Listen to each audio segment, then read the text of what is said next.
হায় রে এতটুকু সুখের অভাব প্রাসাদে ছিল না, তবুও সে আমার সাথে করলো যে ছলনা। একদিনে আমি মনের ভুলে গিয়েছিলাম দূরে, এসে দেখি প্রাসাদ আমার ছাই হয়েছে পুড়ে। জানি না সে কোন সে রাজার হয়েছে রাজরানী, বড় বেশি সুখে সে নাই এতটুকুই জানি।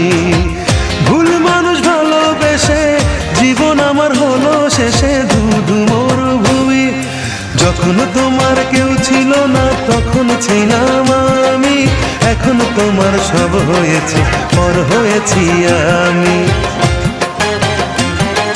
যখন তোমার কেউ ছিল না তখন ছিলাম আমি, এখন তোমার সব হয়েছে পর হয়েছি আমি।